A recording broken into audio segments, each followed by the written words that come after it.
So we are based in Minnesota in the Twin Cities, and certainly in our backyard. A year ago today, actually, George Floyd was murdered, and That is a year ago today. Thank you a year for. ago Ooh. Yeah. today, yeah, Yeah, we've been through a major pivot. That's today. Wow. Wow. yeah. I kind of called that up for myself in That's this moment as sobering. well. That is sobering. Yeah.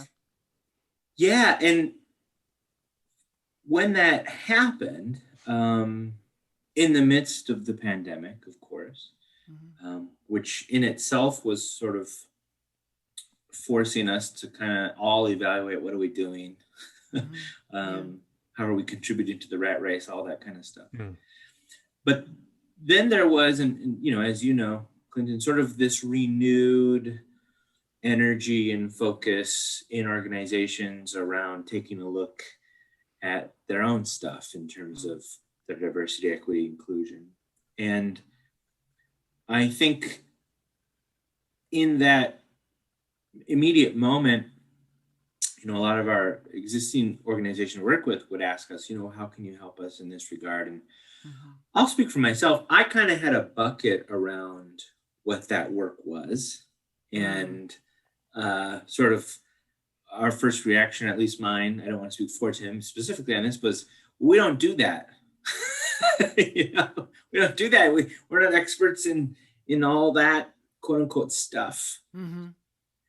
And just not too long ago, I was on a Zoom call, because that's what we do in the world today. And the focus was sort of DE&I strategy or something.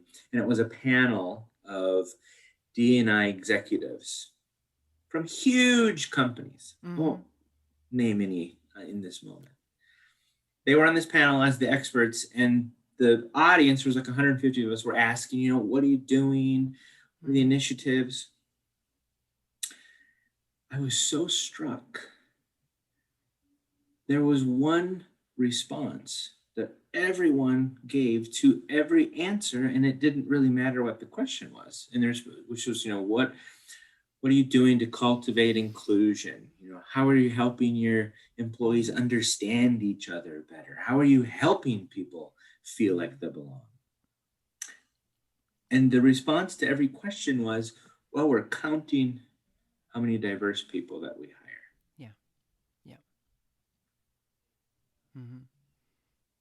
It was and measurable. this wasn't like this was very powerful companies. Like this wasn't like people who don't have the resources to really figure out what to do.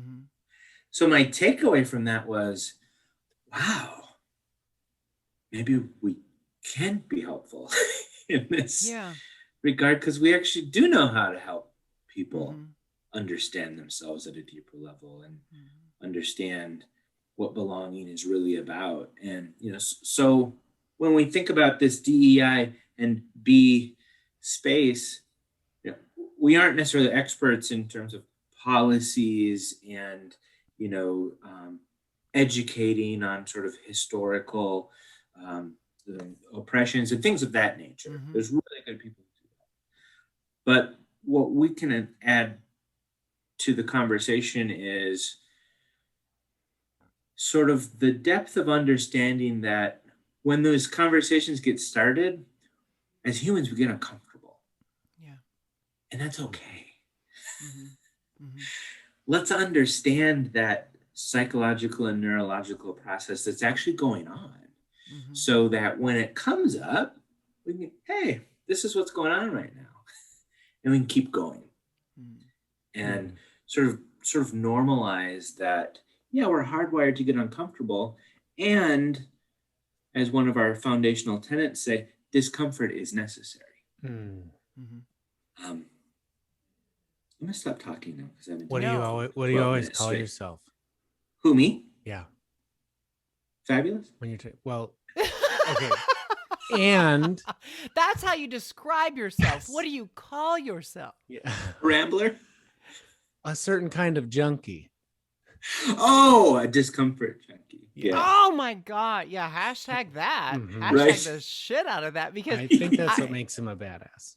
yeah, that is certainly what makes you a badass, because people don't. I actually had a conversation today with a colleague who is wanting some speaking topics on what are best practices, who's doing what. And I said, I can send you 7 articles. You don't need me to teach on best practices. There's an article coming up every week. Yeah. But if you want me to open up a wound and start dissecting through that, I'm here. But it seems like there's still this mentality that, please tell me what I'm doing wrong, right? Because I'm just wrong all the time. It's like, well, that's just growth. Like, if you're like, that's just continuous growth. I never want to be at a place where I'm like, oh, we're good. Like, I always feel it's continuous growth. So Right. that is so, it's so interesting that that's what you do. And today, that conversation, this enlightenment, this epiphany came to me. I was like, that's why they're wanting to see what are the best practices, what's everybody doing right. And I'm like, I'll be honest with you, nobody's really doing it right.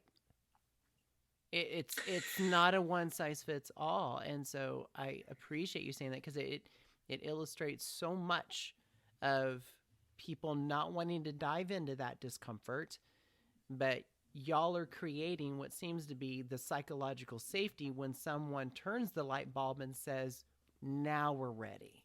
It's like, okay, now you need to be developed and before you navigate into it.